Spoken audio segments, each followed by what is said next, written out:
കോഴിക്കോട് പേരാമ്പ്രയിലെ വയോധികയുടെ മരണം കൊലപാതകം. മകനെ പേരാമ്പ്ര പോലീസ് അറസ്റ്റ് ചെയ്തു. കൂത്താളി പത്മാവതി ചികിത്സയിലിരിക്കെ കഴിഞ്ഞ ദിവസമാണ് മരിച്ചത്. മകൻ ലിനീഷിന്റെ മർദ്ദനമേറ്റാണ് പത്മാവതിക്ക് പരിക്കേറ്റതെന്ന് പോലീസ് പറഞ്ഞു. ശാസ്ത്രീയമായി അന്വേഷിക്കുകയും അതുപോലെ തന്നെ പോസ്റ്റ്മോർട്ടം ചെയ്ത ഡോക്ടറെയാണ് ചോദ്യം ചെയ്തത്.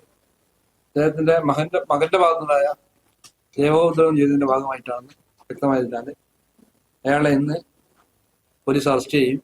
ഈ ആക്രമണത്തിൽ നയിച്ച കാരണം ഒരു സ്വർണവുമായിട്ട് ബന്ധപ്പെട്ടാണ്. ഇയാളെ മൂത്ത മകന് കുറെ സ്വത്ത് കൊടുത്തു, ഇയാൾക്ക് സ്വത്ത് കിട്ടിയില്ല എന്നുള്ള ഒരു ധാരണ ഇയാൾക്ക് വരുന്നതിന്റെ അടിസ്ഥാനത്തിലാണ് ഈ ആക്രമണത്തിൽ നയിക്കപ്പെട്ടത്. വിവരങ്ങളുമായി ഷബീർ ഒമറുണ്ട്. ഷബീർ, ഈ കൊലപാതകത്തിന് പിന്നിലേക്ക് നയിച്ചത് എന്താണെന്നാണ് പോലീസ് പറയുന്നത്? ഒപ്പം തന്നെ മറ്റെന്തൊക്കെ വിവരങ്ങളാണ് നൽകാൻ കഴിയുന്നത്? ഹരിഗോവിന്ദ്, ഇക്കഴിഞ്ഞ 5-ാം തീയതിയാണ് ഈ വയോധിക മരിക്കുന്നത്. കൂത്താളി സ്വദേശിയായിട്ടുള്ള പത്മാവതി അമ്മ ആശുപത്രിയിൽ ചികിത്സയിലിരിക്കുക, കോഴിക്കോട്ടെ സ്വകാര്യ ആശുപത്രിയിൽ ചികിത്സയിലിരിക്കെയാണ് മരിക്കുന്നത്. മകൻ ലിനീഷാണ് ഇവർ ആശുപത്രിയിൽ എത്തിക്കുന്നത്. ആദ്യം പേരാമ്പ്രയിലെ ആശുപത്രിയിലും അവിടെ നിന്ന് വിദഗ്ധ ചികിത്സയ്ക്കായി കോഴിക്കോട്ടെ സ്വകാര്യ ആശുപത്രിയിലേക്കും മാറ്റുകയായിരുന്നു.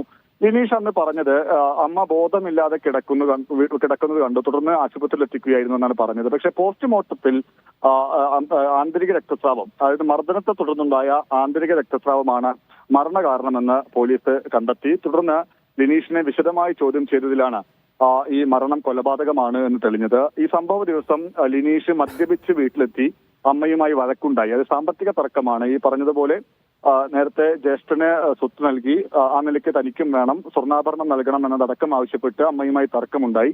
ഈ തർക്കത്തിനൊടുവിൽ ലിനീഷ് അമ്മയെ മർദ്ദിക്കുകയായിരുന്നു. തുടർന്നാണ് ഇവർ അബോധാവസ്ഥയിലായത്. മർദ്ദനത്തിൽ ശരീരത്തിൽ വലിയ തരത്തിൽ പരിക്കുകളുണ്ടായി, ആന്തരിക രക്തസ്രാവം ഉണ്ടായി. തുടർന്നാണ് ഇതാണ് മരണത്തിലേക്ക് നയിക്കുകയും ചെയ്തത്. എന്തായാലും ഈ പോസ്റ്റ്മോർട്ടം റിപ്പോർട്ടിന്റെ അടിസ്ഥാനത്തിൽ പോലീസ് ലിനീഷിനെ കസ്റ്റഡിയിലെടുത്ത് വിശദമായ ചോദ്യം ചെയ്തതോടെ പ്രതി കുറ്റം സമ്മതിക്കുകയായിരുന്നു. തുടർന്ന് ഇയാളുടെ അറസ്റ്റ് രേഖപ്പെടുത്തുകയും ചെയ്തു. അല്പസമയത്തിനകം തന്നെ ഇയാളെ കോടതിയിൽ ഹാജരാക്കി റിമാൻഡ് ചെയ്യുമെന്നാണ് പോലീസ് അറിയിക്കുന്നത്. ഹരിഗോവിന്ദ്.